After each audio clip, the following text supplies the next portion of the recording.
Happy New Year's, folks. It's once again time for me to sit back, relax, and reminisce over the games I've played this year.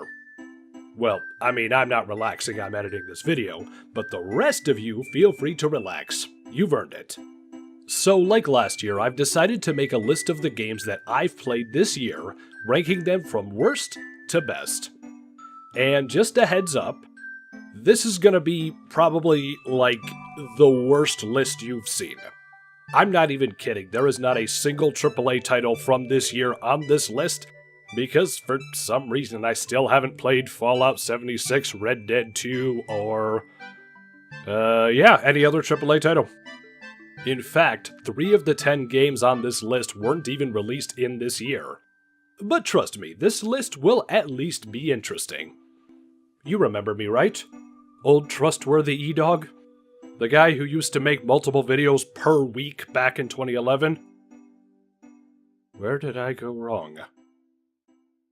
Sorry, blacked out for a moment there.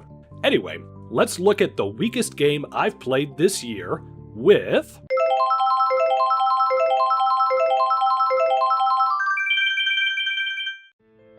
So, the final episode of this season was released in March, and I only just now could be bothered to play it. I really liked the first season of Telltale's Batman, as I thought they did an excellent job of rewriting the established mythos, along with creating an incredibly intriguing story all of its own. The enemy within, however... Well, let me put it this way. The first episode and the final episode are excellent. The 3 in between? I don't know. I mean, the whole Suicide Squad interpretation was interesting enough, and I will give them props for inverting the Joker-Harley dynamic, but on the whole, I was just so bored. Unfortunately, with Telltale Games going under earlier this year, it seems unlikely that this narrative will continue, which is a shame because I did see some potential here. But as it stands, I'd say this is one Telltale series worth skipping. Granted, this is only the worst on this list by default, most likely because I still haven't played Fallout 76. Up next, let's look at a charming, colorful, and just delightful video game with...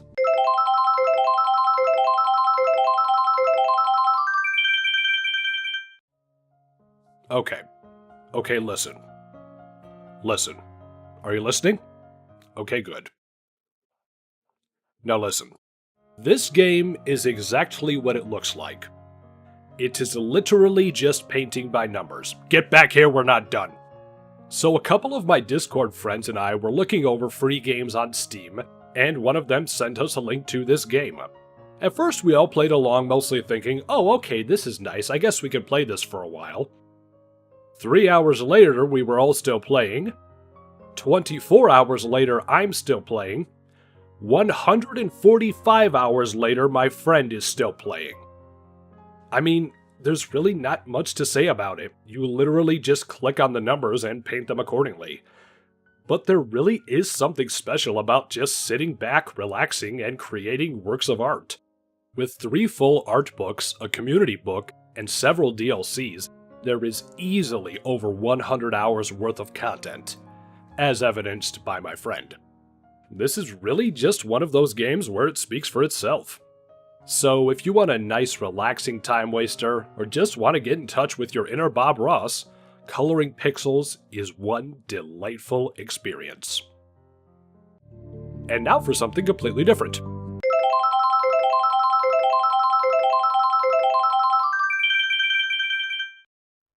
So, after not playing a single Five Nights at Freddy's game, I finally decided to try this one out. The final game in the series. Potentially the most difficult as well, as you can literally juggle 50 animatronics at once. But I gotta say, I didn't expect to have this much fun. I don't do great with horror games, particularly ones that rely heavily on jump scares. This game, however, isn't quite like that. Most of the horror comes from the sheer anticipation of the scares. Funnily enough, I ended up following the exact same cycle as all of the Let's Players I've seen play this series. At first, I get startled by the jump scares. Then after a while, I get less and less startled, and more annoyed. But here's the damnedest thing. After a while, I could comfortably juggle multiple animatronics. When I picked this game up, I was just curious as to how far I could get. But as of now, I've beaten the game on 40-20 mode. I am so impressed by the balancing between the enemies and the fact that you can legitimately do the seemingly impossible and beat every single one of them at once. With this fantastic game design, addictive gameplay, and excellent wrap-up to the story, I'd say I've earned my paycheck. Thanks, Scott. You think I'm done with the spooks yet? Haha, you are wrong.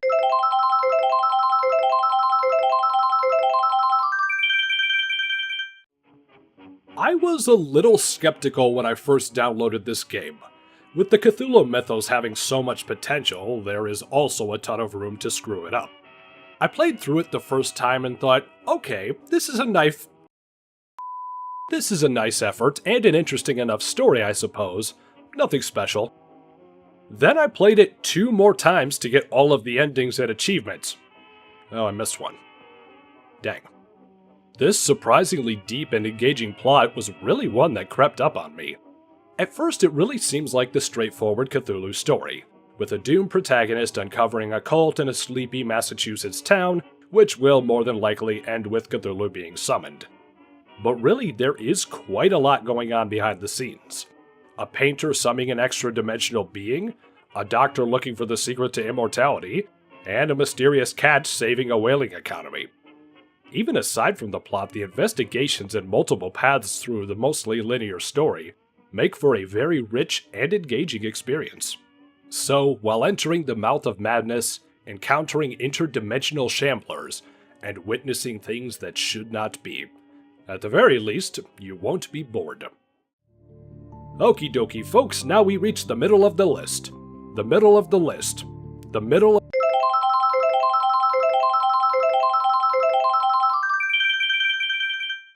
You know, I really should have made a video on this game when I played it the first time. In fact, I still can. Note to future self, review Echo. This game is fascinating. A sci-fi story of a woman seeking a secret artifact on a sentient construct of a planet. Said planet is incredibly beautiful. Each and every level of this game shows an incredibly rich level of opulence, whether bright and gaudy or dark and mysterious. While this game does have a surprisingly deep and fascinating story, where it truly shines is the gameplay. The guardians of this palace are picture-perfect clones of the protagonist.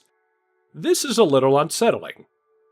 Every 5 minutes or so, the palace resets itself, which causes the lights to go out and the game to crash to black.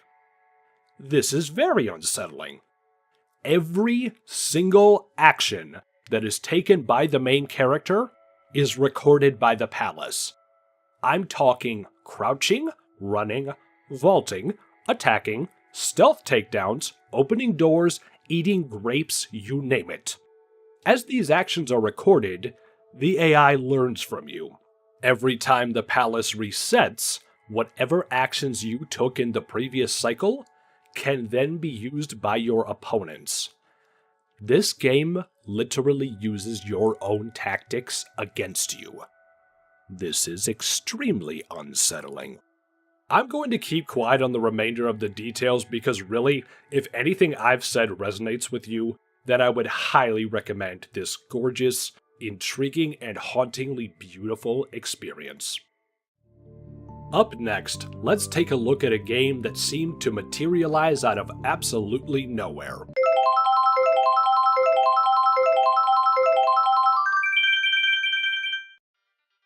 So, I enjoyed playing this more than I did Undertale. Pfft, you call that booing. You wouldn't know booing if... Ow. But seriously, this follow-up to Undertale, in my opinion, fixes almost every single issue I had with that game to begin with. The combat system is wonderfully optimized, the sprite work and animations are just delightful, and the story is incredibly engaging. The music is great, the dialogue is clever, Even the subtle, and not so subtle, callbacks to Undertale are cleverly integrated. So why is this game ranked where it is on the list? Well, really, it's only because it's the first chapter of a game which I have no clue when the next will come out. Much like its predecessor, there is a ton of replay value, as you will be able to find a treasure trove of hidden meanings in the dialogue and environments, along with a better understanding of what may really be going on after seeing the ending. Oh, and did I mention this game is free? When the light is running low, and the shadows start to grow, and the places that you know seem like fantasy, there's a light inside your soul that's still shining in the cold, with the truth, the promise in our hearts. Don't forget, I'm with you in the dark. Now for a series that, if it were up to me, would make this list every year. And with how often it seems to be updated, it just might.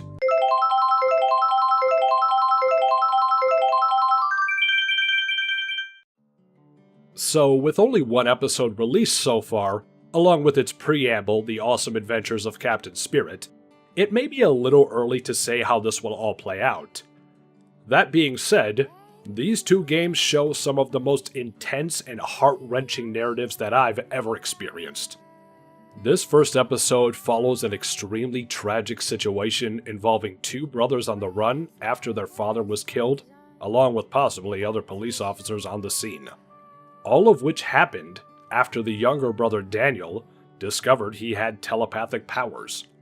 It's nice to see the supernatural elements return after Before the Storm focused on Chloe Price, but really my absolute favorite part of this entire series boils down to one simple element. It's realism. Allow me to explain. When I normally play a video game or even watch a film, there is a certain type of writing to which I've become accustomed, which is to say, how writers feel interactions between characters will be received by the audience. Life is Strange, however, somehow manages to create the most genuine and real interactions I've possibly ever seen. Sean's conversations with his friends and his father resonated with me on such a deep level that I genuinely had an attachment with them despite knowing them for mere minutes. But the deepest connection was between Sean and Daniel. Their connections as brothers is so real and legitimate, I was frozen thinking over choices I had to make because I didn't want to see them hurt. While I do feel that the political overtones may have been a bit overdone, they don't harm the overall narrative, and in a way make the world all a bit more real.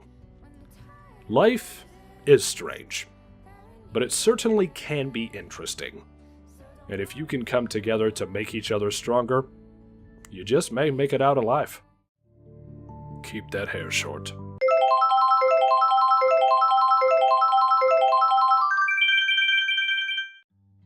So now this officially makes 3 games on this list where they are all in the middle of a series. Ask me if I care. Answer is I don't. So I was pretty nervous going back to this series. Firstly, with Telltale going under right after the first episode, it was a bit up in the air as to how things would play out.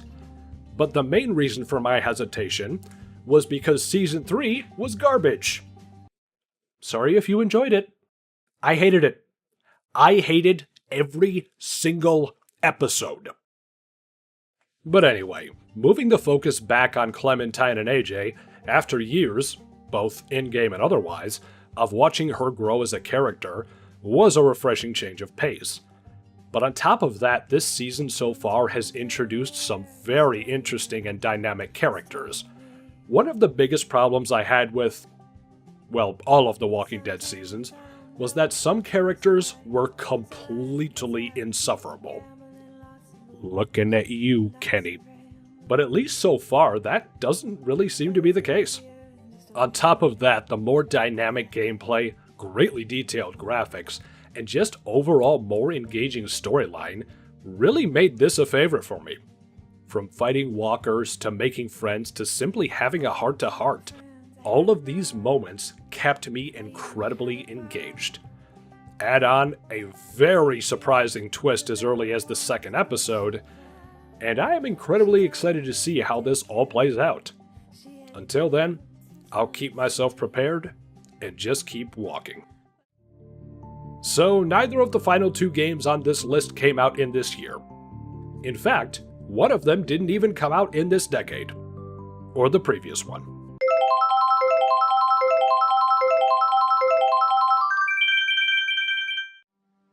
I was really struggling as to where I should put this game on the list. On one hand, I really have played some fantastic games this year. On the other hand, I've played over 600 hours of this game since February, so... Oh, that's why I haven't been making videos. But in all seriousness, this game is awesome. A true video game version of diplomacy taking place between 1836 and 1936.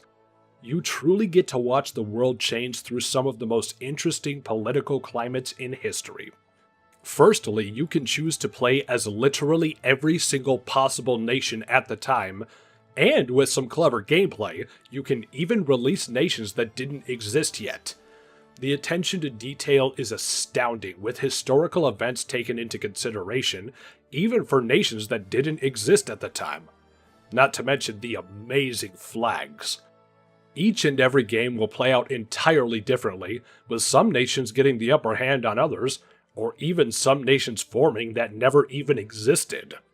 Now, probably the biggest drawback is the fact that this is quite possibly one of the most complicated video games that I have ever played. I'm not even kidding. On top of the level of intricacy, the incredibly complicated wording of everything, and literally broken tutorials, it can really put someone off this game. But trust me, if you can get past the initial confusion and just watch some tutorials online, you will find, in my opinion, one of the best and most rewarding RTS titles that I've ever seen. While Hearts of Iron 4 may be the more popular Paradox RTS these days, Victoria 2 is my personal favorite of the year. Veni, Vidi, Vici. And finally, the best game that I have played in 2018.